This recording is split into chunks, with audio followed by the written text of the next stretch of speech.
Hi friends, welcome back to our new class. നമ്മൾ കുറച്ച് നാളായി ക്ലാസ്സുകൾ ഇട്ടിട്ട് ഞാനിപ്പോൾ ഒരു പുതിയൊരു സീരീസ് സ്റ്റാർട്ട് ചെയ്യാൻ പോവാണ്. നമുക്കറിയാം ഇനി ഒരുപാട് എക്സാംസ് വരാനുണ്ട്. PWD exams, irrigation AE exams വരാനുണ്ട്. അതുപോലെ തന്നെ ഓവർസിയർ എക്സാംസ് വരാനുണ്ട്. Lecture exams, assistant professor exams എല്ലാം വരാനുണ്ട്. ഐ തിങ്ക് നമുക്കിതൊരു 3 ഡിവിഷനായിട്ട് അല്ലെങ്കിൽ 3 സീരീസ് ആയിട്ട് ക്ലാസ് ഇടാമെന്നാണ് ഞാൻ വിചാരിക്കുന്നത്. First one lecture and assistant professor combine ചെയ്തിട്ട് ഒരു സീരീസ്, അതുപോലെ തന്നെ നമ്മുടെ ഓവർസിയർ എക്സാമിൻ്റെ ക്വസ്റ്റ്യൻസും അതുപോലെ അതിൻ്റെ തിയറീസും വെച്ചിട്ട് മറ്റൊരു സീരീസ്, അതുപോലെ നമ്മുടെ PWAE അതുപോലെ ഇറിഗേഷൻ AEക്ക് വേണ്ടിയിട്ടുള്ള ഒരു സീരീസ്. അങ്ങനെ എക്സാംസ് ചെയ്യാമെന്നാണ് ഞാൻ വിചാരിക്കുന്നത്. നിങ്ങളെ കമൻസ് നിങ്ങൾ അറിയിക്കുക. നമ്മൾ ക്വസ്റ്റ്യൻസ് മാത്രമല്ല ഡിസ്കസ് ചെയ്യുക, ക്വസ്റ്റ്യൻസിൻ്റെ കൂടെ തിയറീസും ഡിസ്കസ് ചെയ്യും. അങ്ങനെ നിങ്ങൾക്ക് ഏതെങ്കിലും സ്പെഷ്യൽ തിയറീസ് വേണമെന്നുണ്ടെങ്കിൽ അത് നിങ്ങൾ കമൻറ്റ് ചെയ്യണം. പിന്നെ നമുക്കറിയാം ഗേറ്റ് എക്സാം ലെവലിലായിരിക്കും അസിസ്റ്റൻറ്റ് പ്രൊഫസർ അതുപോലെ തന്നെ ലെക്ചർ എക്സാംസിന് വേണ്ടിയിട്ട്, പോളിടെക്നിക് ലെക്ചർ എക്സാംസിനൊക്കെ വേണ്ടിയിട്ട് നമ്മുടെ സിവിൽ പാർട്ട് എന്ന് ചോദിക്കുന്നത്. അതിൻ്റെ പാർട്ട് A എന്താണെന്നുള്ളത് നമുക്ക് സിലബസ് വന്നതിന് ശേഷമേ അറിയാൻ പറ്റുള്ളൂ. പാർട്ട് Bയിലെ സിവിൽ ക്വസ്റ്റ്യൻസ് വരുന്നത് എന്തായാലും ഒരു ഗേറ്റ് ലെവൽ ക്വസ്റ്റ്യൻസ് ആയിരിക്കും. അപ്പോൾ അതിന് വേണ്ടിയിട്ടാണ് നമ്മൾ ഗേറ്റ് ക്വസ്റ്റ്യൻ പേപ്പേഴ്സ് ഡിസ്കസ് ചെയ്യുന്നത്. ഇത് ഒരിക്കലും ഗേറ്റ് എക്സാമിന് പ്രിപ്പയർ ചെയ്യുന്നവർക്ക് വേണ്ടിയിട്ട് എന്നുള്ളൊരു ഉദ്ദേശത്തിലല്ല. കാരണം ഗേറ്റ് എക്സാം ഓൾറെഡി ഫെബ്രുവരിയിലാണ് വരുന്നത്. അപ്പോൾ അതിനുള്ള പ്രിപ്പറേഷൻസൊക്കെ ചെയ്യുന്നവർ ചെയ്ത് സ്റ്റാർട്ട് ചെയ്തിട്ടും അതുപോലെ ഓൾറെഡി അതിൻ്റെ എൻഡിങ്ങിലേക്കൊക്കെ എത്തിയിട്ടുണ്ടാവും. റിവിഷനൊക്കെ ആയിരിക്കും ഇപ്പോൾ ചെയ്യുന്നുണ്ടാവുക. അപ്പോൾ അവരെയല്ല ഗേറ്റ് ക്വസ്റ്റ്യൻ പേപ്പറാണ് ഡിസ്കസ് ചെയ്യുന്നെങ്കിലും അവർക്കും കണ്ടോന്ന് വിചാരിച്ചിട്ട് കുഴപ്പമില്ല. പക്ഷേ ഇത് മാത്രം അവർ ഡിപ്പെൻഡ് ചെയ്യരുത് ഒരിക്കലും. ഓൾറെഡി അവർ തുടങ്ങിയിട്ടുണ്ടാവും. അതുപോലെ തന്നെ എൻഡിങ്ങിലേക്ക് എല്ലാവരും അത് എൻഡിങ്ങിലേക്ക് എത്തിയിട്ടുണ്ടാവും. കാരണം ഫെബ്രുവരിയിലാണല്ലോ ഗേറ്റ് എക്സാം വരുന്നത്. ഈ ഗേറ്റ് ക്വസ്റ്റ്യൻ പേപ്പർ നമ്മൾ ഡിസ്കസ് ചെയ്യുന്നത് അസിസ്റ്റൻറ്റ് പ്രൊഫസർ അല്ലെങ്കിൽ പോളി ലെക്ചർ എക്സാമിന് പ്രിപ്പയർ ചെയ്യുന്നവർക്ക് വേണ്ടിയിട്ടാണ്. കാരണം അതിന് എന്തായാലും ഹൈ ലെവൽ ക്വസ്റ്റ്യൻസേ വരുള്ളൂ. പിന്നെ നിങ്ങൾ എന്തെങ്കിലും ഇപ്പം ഞാൻ ക്ലാസ് ഇടുന്നതിൽ എന്തെങ്കിലും ചിലപ്പോൾ മാക്സിമം ഞാൻ എറേഴ്സ് ഒന്നും ഇല്ലാതെ നോക്കാറുണ്ട്. എങ്കിലും ഒരുപാട് ക്വസ്റ്റ്യൻസ് ഒക്കെ നമ്മൾ ഡിസ്കസ് ചെയ്യുമ്പോൾ അറിയാതെ എറേഴ്സ് വന്ന് പോകാറുണ്ട്. അപ്പോൾ അത് നിങ്ങൾ കമൻറ്റ് ബോക്സിൽ അറിയിക്കുക. അതുപോലെ നിങ്ങളുടെ സജഷൻസ് ഏത് തരത്തിലാണ് എങ്ങനെയാണ് ക്ലാസ്സുകൾ വേണ്ടത് എന്നുള്ളതും നിങ്ങൾ അറിയിക്കുക. പിന്നെ കുറച്ച് പേർക്കൊക്കെ നോട്ടിഫിക്കേഷൻ കിട്ടുന്നില്ല നമ്മുടെ ക്ലാസ്സിൻ്റെ എന്ന് പറയാറുണ്ട്. അപ്പോൾ നമുക്ക് ഓൾറെഡി ഒരു ടെലിഗ്രാം ചാനലുണ്ട്, സിവിൽ എഞ്ചിനീയേഴ്സ് ഡെക്കോറം എന്ന് പറഞ്ഞിട്ട്. അത് അത്ര ആക്റ്റീവ് അല്ലാതെ കിടക്കുന്ന ഒരു ചാനലാണ്. അപ്പോൾ ഇനി മുതൽ ഞാൻ അതിൽ നമ്മുടെ ക്ലാസ്സിൻ്റെ നോട്ടിഫിക്കേഷൻസ്, അതായത് ക്ലാസ് അപ്ഡേറ്റ്സ്, ക്ലാസ് ഇടുന്ന ദിവസങ്ങളിൽ അതിൽ അപ്ഡേറ്റ്സ് കൊടുക്കാം. അതിൻ്റെ ലിങ്ക് ഞാനിവിടെ താഴെ ഡിസ്ക്രിപ്ഷൻ ബോക്സിലോ അല്ലെങ്കിൽ കമൻറ്റ് ബോക്സിലോ പിൻ ചെയ്ത് വെക്കാം. അപ്പോൾ നിങ്ങൾ അതൊന്ന് ഫോളോ ചെയ്തേക്കുക. അപ്പോൾ നിങ്ങൾക്ക് ഈ നോട്ടിഫിക്കേഷൻ കിട്ടുന്നില്ല എന്ന് പറയുന്നവർക്ക് അതൊരു പരിഹാരമാവും. ഓക്കെ, അപ്പോൾ നിങ്ങൾ എന്തായാലും ക്ലാസ് മൊത്തമായിട്ട് കാണുക, നിങ്ങളുടെ സജഷൻസ് അറിയിക്കുക. നമ്മൾ പുതിയൊരു സീരീസ് സ്റ്റാർട്ട് ചെയ്യുകയാണ്. അപ്പോൾ നിങ്ങളുടെ സജഷൻസ് പ്രകാരം തന്നെ ആയിരിക്കും നമ്മൾ ക്ലാസ്സുകൾ പ്രിപ്പയർ ചെയ്യുന്നത്. അതുപോലെ തന്നെ നമ്മൾ KWAE എക്സാമിന് ഐ തിങ്ക് ജോബ് റിലേറ്റഡ് ടോപ്പിക്സിൽ നിന്നൊക്കെ കുറേ ക്വസ്റ്റ്യൻസ് നമ്മൾ ഡിസ്കസ് ചെയ്തത് വന്നിട്ടുണ്ടായിരുന്നു. അതുപോലെ മറ്റു ക്വസ്റ്റ്യൻസൊക്കെ വന്നിട്ടുണ്ടായിരുന്നു. അപ്പോൾ കുറച്ച് പേർക്കൊക്കെ ഞാനത് പോൾ ഇട്ടിട്ടുണ്ടായിരുന്നു. കുറച്ച് പേർക്കെങ്കിലും അത് ഉപകാരപ്പെട്ടു എന്നറിയുന്നതിൽ വളരെ സന്തോഷം. അപ്പോൾ ഇനിയും നമ്മൾ കൂടുതൽ എഫക്റ്റീവായിട്ട് തന്നെ ക്ലാസ്സുകൾ ചെയ്യുന്നതായിരിക്കും. നിങ്ങൾ മുന്നേ സപ്പോർട്ട് ചെയ്ത പോലെ തന്നെ സപ്പോർട്ട് ചെയ്യുക. അതുപോലെ നിങ്ങളുടെ കമൻസും അറിയിക്കുക. Okay, moving into the questions.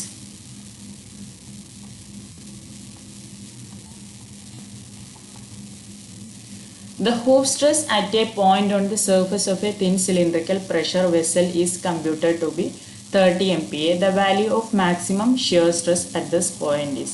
അപ്പോൾ ഇവിടെ ചോദിച്ചിട്ടുള്ളത് മാക്സിമം ഷിയർ സ്ട്രെസ് കാണാനാണ്.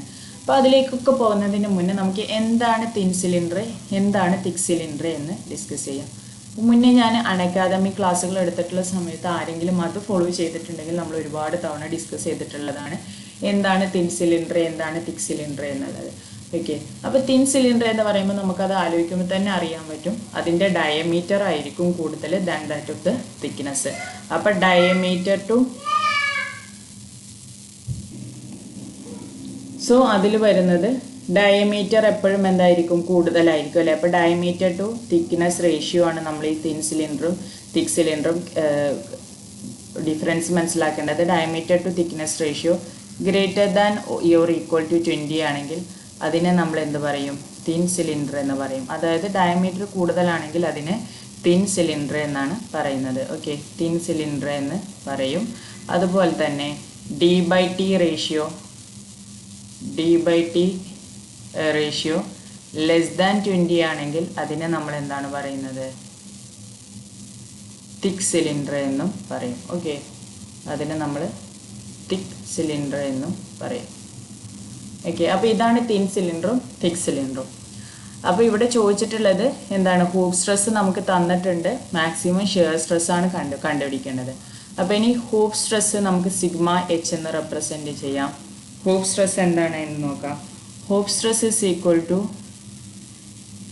PD/2T. Okay, PD/2T.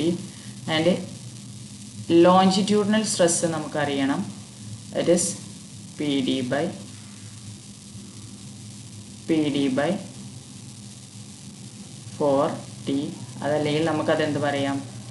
Sigma L എന്ന് പറയുന്നത് sigma L is equal to sigma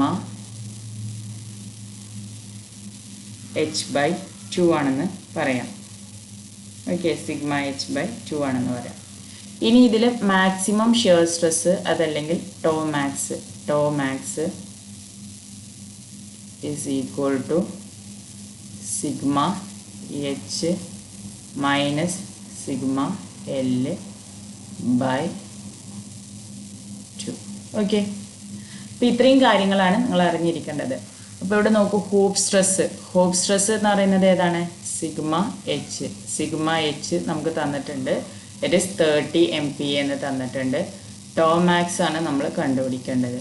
okay, അപ്പോൾ നമുക്ക് ഈ സിഗ്മ എച്ച് തന്ന സ്ഥിതിക്ക് നമുക്ക് എന്ത് കണ്ടുപിടിക്കാം? സിഗ്മ എച്ച് 30 എന്ന് തന്ന സ്ഥിതിക്ക് നമുക്ക് സിഗ്മ എൽ സിമ്പിളായിട്ട് കണ്ടുപിടിക്കാം. സിഗ്മ എൽ എത്രയാണ്?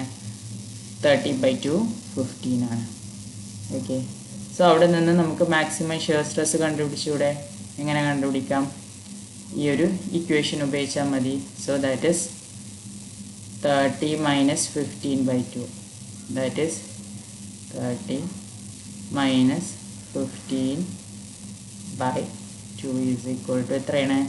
7.5 MPa. ഓപ്ഷൻ എ ആണ് ആൻസർ വരുന്നത്, 7.5 MPa. ഓക്കെ, ക്ലിയർ ആണെന്ന് വിചാരിക്കുന്നു. ഇനി അടുത്ത ക്വസ്റ്റ്യനിലോട്ട് പോവാണ്. In the context of elastic theory of reinforced concrete modular ratio is defined as the ratio. Modular റേഷ്യോനെ കുറിച്ചാണ് ചോദിച്ചിട്ടുള്ളത്. അപ്പോൾ മോഡുലാർ റേഷ്യോൻ്റെ കുറച്ച് കാര്യങ്ങൾ നമുക്ക് പറയാം. മോഡുലാർ റേഷ്യോ എന്ന് പറഞ്ഞാൽ എന്താണ്? മോഡുലാർ റേഷ്യോനെ നമ്മൾ എം എന്നാണ് റെപ്രസെൻറ്റ് ചെയ്യുന്നത്. That is Young's modulus of steel irrespective of grade of Young's modulus of steel to the Young's modulus of concrete. And Young's modulus of steel അതിൻ്റെ ഗ്രേഡിന് ഇറസ്പെക്റ്റീവ് ആയിട്ട് അതിൻ്റെ വാല്യൂ എത്രയാണ്? 200 kN/m². ഓക്കെ, 200 kN/m² ആണ്. എന്നാൽ EC എന്താണ്? EC എന്ന് പറയുന്നത് എന്താണ്? എലാസ്റ്റിക് മോഡുലസ് ഓഫ് കോൺക്രീറ്റ് ആണ്. ആൻഡ് കോൺക്രീറ്റ് ഒരു പെർഫെക്റ്റ്ലി ഇലാസ്റ്റിക് മെറ്റീരിയൽ അല്ല, അതുകൊണ്ട് തന്നെ നമ്മൾ അതിൻ്റെ ഷോർട്ട് ടേം ഇലാസ്റ്റിസിറ്റി ആണ് കാൽക്കുലേറ്റ് ചെയ്യുന്നത്. Short term modulus of elasticity ആണ് കാൽക്കുലേറ്റ് ചെയ്യുക. So that is 5000 √FCK. FCK എന്താണ്? കംപ്രസീവ് സ്ട്രെങ്ത് അല്ലെങ്കിൽ 28 ഡേ സ്ട്രെങ്ത് ആണ് ഇൻ Nm². അപ്പോൾ ഫോർ M20 കോൺക്രീറ്റ് ആണെങ്കിൽ നിങ്ങൾക്ക് അറിയായിരിക്കും, M20 ഗ്രേഡ് കോൺക്രീറ്റ് ആണെങ്കിൽ ഇതിൻ്റെ FCK എത്രയാണ്? 20 Nm². ഓക്കെ, അപ്പോൾ നിങ്ങൾക്ക് അറിയുന്ന കാര്യമാണ്, എന്നാലും ഞാനൊന്ന് ഡിസ്കസ് ചെയ്തു എന്ന് മാത്രം. ഓക്കെ, ഇനി വർക്കിംഗ് സ്ട്രെസ് മെത്തേഡിലാണെങ്കിൽ മോഡുലാർ റേഷ്യോ എന്താണ്? വർക്കിംഗ് സ്ട്രെസ് മെത്തേഡിലാണെങ്കിൽ മോഡുലാർ റേഷ്യോ എന്ന് പറയുന്നത് M ഈസ് ഈക്വൽ ടു എന്താണ്? It is 280/3 sigma CBC. 280/3 sigma CBC. Sigma CBC എന്ന് പറയുമ്പോൾ പെർമിസിബിൾ കംപ്രസീവ് സ്ട്രെങ്ത് അല്ലെങ്കിൽ സർവീസ് ലോഡ് കൊണ്ടുണ്ടാകുന്ന compressive strength. Okay, stress develop due to service load, അതാണ് ഏത് സിഗ്മ സി ബി സി. അപ്പോൾ നമുക്ക് ഇനി ക്വസ്റ്റ്യനിലേക്ക് പോവാം. In the context of elastic theory of reinforced concrete modular ratio എന്താണെന്നാണ് ചോദിച്ചിട്ടുള്ളത്. അപ്പോൾ മോഡുലാർ ഫസ്റ്റ് ഓപ്ഷൻ എന്താണ്? Young's modulus elasticity of reinforcement material. Reinforcement material നമ്മൾ യൂസ് ചെയ്യുന്നത് ഏതാണ്? സ്റ്റീലാണ്. So Young's modulus elasticity of steel to the Young's modulus elasticity of concrete. So ES/EC. അപ്പോൾ option A തന്നെയാണ് ആൻസർ ആയിട്ട് വരുന്നത്. ഇനി ഇതിൽ മറ്റൊരു സ്റ്റേറ്റ് PSCക്ക് ചോദിച്ചിട്ടുള്ള ക്വസ്റ്റ്യൻ ആയിരുന്നു. സിഗ്മ CBC തന്നിട്ടുണ്ട് 7 Newton/mm² എന്നാണ് സിഗ്മ CBC തന്നിട്ടുള്ളത്. ഐ തിങ്ക് ഡൽഹി PSCയിലാണ് ചോദിച്ചിട്ടുള്ളതെന്ന് തോന്നുന്നു. അങ്ങനെയാണെങ്കിൽ നമുക്ക് കണ്ടുപിടിക്കേണ്ടത് മോഡുലാർ റേഷ്യോ ആണ്. അപ്പോൾ മോഡുലാർ റേഷ്യോ എങ്ങനെ വരും? 280/21 3 × 7 21 എന്ന് വരും. That is almost 13.33 something. അപ്പോൾ അങ്ങനെയും ക്വസ്റ്റ്യൻസ് വരാം. അതുകൊണ്ടാണ് ഞാൻ ഈ ഒരു ഇക്വേഷൻ ഇവിടെ ഇട്ടത്. അപ്പോൾ ഇതും ഇമ്പോർട്ടൻ്റ് ആണ്, പഠിച്ചു വെക്കാം. ഓക്കെ, ഐ തിങ്ക് പ്രോബ്ലംസ് വരുന്നത് ഈ ഒരു പോർഷനിലായിരിക്കും. പ്രോബ്ലം ആണെങ്കിൽ തിയറി പാർട്ട് ഇതുപോലെയുള്ള ക്വസ്റ്റ്യൻസ് ആണെങ്കിൽ ഈ ഒരു പാർട്ടിൽ നിന്നായിരിക്കും ക്വസ്റ്റ്യൻസ് ഉണ്ടാവും. ഓക്കെ, അപ്പോൾ ക്ലിയർ ആയെന്ന് വിചാരിക്കുന്നു. ഇനി അടുത്തത്, which of the following equation is correct for pozzolanic reaction? Pozzolanic റിയാക്ഷന് കറക്റ്റ് ആയിട്ടുള്ളത് ഏത് ഇക്വേഷൻ ആണെന്നാണ്. അപ്പോൾ പോസോലാനിക് മെറ്റീരിയൽസ് എന്ന് പറഞ്ഞാൽ അത് ഏതൊക്കെ മെറ്റീരിയലാണ്? സിലീഷ്യസ് മെറ്റീരിയൽ അല്ലെങ്കിൽ അലൂമിനിയസ് മെറ്റീരിയൽ ആണ്. ഈ മെറ്റീരിയൽസിൻ്റെ ഒരു പ്രോപ്പർട്ടി എന്ന് പറഞ്ഞാൽ അവർക്ക് സ്വയമായിട്ട് സെൽഫ് സിമെൻറ്റിങ് പ്രോപ്പർട്ടീസ് ഇല്ല. ബട്ട് certain പ്രൊപ്പോർഷനിൽ നമ്മൾ സിമെൻറ്റിൽ ആഡ് ചെയ്യുമ്പോഴാണ് ഇവർക്ക് എന്തുണ്ടാകുന്നത്? സിമെൻറ്റേഷ്യസ് പ്രോപ്പർട്ടി ഉണ്ടാകുന്നത്. അതെങ്ങനെയാണ്? മെയിൻലി കാൽഷ്യം ഹൈഡ്രോക്സൈഡ് ആയിട്ട്, സിമെൻറ്റിലുള്ള കാൽഷ്യം ഹൈഡ്രോക്സൈഡ് ആയിട്ട് റിയാക്ട് ചെയ്തിട്ടാണ് ആ ഒരു സിമെൻറ്റേഷ്യസ് പ്രോപ്പർട്ടി ഉണ്ടാകുന്നത്. അപ്പോൾ ഇവിടെ നോക്കൂ, നമ്മൾ പറഞ്ഞു സിലീഷ്യസ് അല്ലെങ്കിൽ അലുമിനിയസ് മെറ്റീരിയൽ. അപ്പോൾ കാൽഷ്യം ഹൈഡ്രോക്സൈഡായിട്ടാണ് റിയാക്ട് ചെയ്യുന്നത്. അതിൽ സിലീഷ്യസ് മെറ്റീരിയൽ വരുന്ന ഏതാണ്? റിയാക്റ്റീവ് സിലിക്കൺ ഡയോക്സൈഡ് ആണ്. സോ ഈ റിയാക്റ്റീവ് സിലിക്കൺ ഡയോക്സൈഡ് കാൽഷ്യം ഹൈഡ്രോക്സൈഡും വാട്ടറായിട്ട് റിയാക്ട് ചെയ്തിട്ട് CSH ജെല്ല് ഫോം ചെയ്യും. ഇതാണ് പോസോലാനിക് റിയാക്ഷൻ. ഈ CSH ജെല്ലിനെ നമ്മൾ പറയുന്നതാണ് ടോബർമേറ്റ് ജെൽ എന്നും പറയും. ടോബർമേറ്റ് ജെൽ എന്ന് നമ്മൾ അതിന് ടോബർമൊറേറ്റ് ജെൽ എന്ന് നമ്മൾ അതിനെ പറയും. ഓർത്ത് വെച്ചേക്കുക, ചിലപ്പോൾ എങ്ങാനും ചോദിച്ചാലോ ടോബർമൊറേറ്റ് ജെല്ലെന്നും പറയും. ഓക്കെ, അപ്പോൾ നമ്മളിപ്പോൾ ക്വസ്റ്റ്യൻസ് ഡിസ്കസ് ചെയ്യുന്നത് എന്താണെന്ന് വെച്ചാൽ, ഇപ്പോൾ ഒരു സിലബസ് കറക്റ്റായിട്ട് വന്നിട്ടില്ല, അതല്ലെങ്കിൽ നമുക്ക് ആ സിലബസ് ഫോളോ ചെയ്ത് അതിൻ്റെ തിയറിയൊക്കെ വെച്ചിട്ട് പോകായിരുന്നു. അപ്പോൾ ഇപ്പോൾ എക്സാംസിനുള്ള സിലബസ് വരാത്തതുകൊണ്ടാണ് ഞാൻ ഈ ഒരു ക്വസ്റ്റ്യൻസിലൂടെ പോകുന്നത്. പിന്നെ ഭാവിയിൽ സിലബസ് വരുമ്പോൾ നമ്മൾ അതനുസരിച്ചിട്ട് തിയറി ക്ലാസ്സുകളും പ്രൊവൈഡ് ചെയ്യും. ഓക്കെ, ഇനി അടുത്ത question. Consider the cross section of a beam made up of a thin uniform element having thickness T, where T is very less than A. T ഇവിടെ തന്നിട്ടുണ്ട്, T തന്നിട്ടുണ്ട്. And shown in the figure, XY coordinates of the points along the center line of the cross section are given in the figure. The coordinate of shear center of this cross section are shear center coordinates ആണ് കണ്ടുപിടിക്കേണ്ടത്. ഈ ക്വസ്റ്റ്യനിലേക്ക് പോകുന്നതിന് മുന്നേ മറ്റൊരു state PSCയിൽ ചോദിച്ചിട്ടുള്ള ഒരു ക്വസ്റ്റ്യനാണ് ഷിയർ സെൻറ്റർ എന്താണെന്നുള്ളത്. അപ്പോൾ അതറിഞ്ഞാൽ മാത്രമാണ് നമുക്ക് ആ ഒരു ക്വസ്റ്റ്യൻ ഒന്നും കൂടെ ഈസി ആയിട്ട് ചെയ്യാൻ പറ്റുള്ളൂ. അപ്പോൾ ഷിയർ സെൻറ്റർ എന്ന് പറയുമ്പോൾ ഷിയർ ഉണ്ടാവും, ബെൻഡിങ് ഉണ്ടാവും, പക്ഷേ ട്വിസ്റ്റിംഗ് ഉണ്ടാവില്ല. ആ ഒരു പോയിന്റിനെയാണ് നമ്മൾ ഷിയർ സെൻറ്റർ എന്ന് പറയുന്നത്. ഇനി ഇമ്പോർട്ടൻ്റ് ആയിട്ടുള്ള കുറച്ച് സെക്ഷൻസിൻ്റെ ഷിയർ സെൻറ്റർ ഒന്ന് ഡിസ്കസ് ചെയ്യാം. ഓക്കെ, ഇതുപോലത്തെ ഒരു സെക്ഷനാണ്, സിമെട്രിക്കൽ സെക്ഷൻ ആണെങ്കിൽ അതിൻ്റെ ഷിയർ സെൻറ്റർ എന്ന് പറയുന്നത് ഇവിടെ ആയിരിക്കും. S = G ആണ്. ഓക്കെ, ഇനി ഇതുപോലെ 2 പ്ലേറ്റ്സ് വെച്ചിട്ടുള്ള ഒരു സെക്ഷൻ ആണെങ്കിൽ, 2 പ്ലേറ്റ്സ് ജോയിൻ ചെയ്തിട്ടുള്ള ഒരു സെക്ഷൻ ആണെങ്കിൽ രണ്ടിൻ്റെയും സിമെട്രിക്കൽ ആക്സിസ് മീറ്റ് ചെയ്യുന്ന ഈ ഒരു പോയിന്റിലാണ് അതിൻ്റെ ഷിയർ സെൻറ്റർ ഉണ്ടാകുന്നത്. ഓക്കെ, ഏകദേശം ഇവിടെ ആയിട്ട് വരും അല്ലേ? രണ്ടിൻ്റെയും സിമെട്രിക്കൽ ആക്സിസ് ഇങ്ങനെ വരയ്ക്കുമ്പോൾ രണ്ടിൻ്റെയും സിമെട്രിക്കൽ ആക്സിസ് ജോയിൻ ചെയ്യുന്ന പോയിന്റിൽ ഷിയർ സെൻറ്റർ. ഓക്കെ,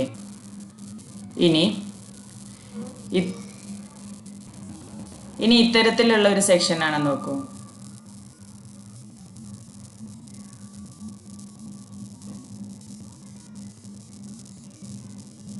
ഇത്തരത്തിലുള്ള ഒരു സെക്ഷൻ ആണെങ്കിൽ ഇവിടെ സെയിം തന്നെ, സെയിം പോലെ തന്നെ രണ്ടിൻ്റെയും ഷിയർ സെൻറ്റർ വരുന്നൊരു പോയിന്റിലാണ് വരുന്നത്. ഇത് ഇമ്പോർട്ടൻ്റ് ആയിട്ടുള്ള 3-4 സെക്ഷൻസ് ആണ് കേട്ടോ ഞാൻ ഡിസ്കസ് ചെയ്യുന്നത്. ഇതുപോലത്തെ ഒരു സെക്ഷൻ ആണെങ്കിൽ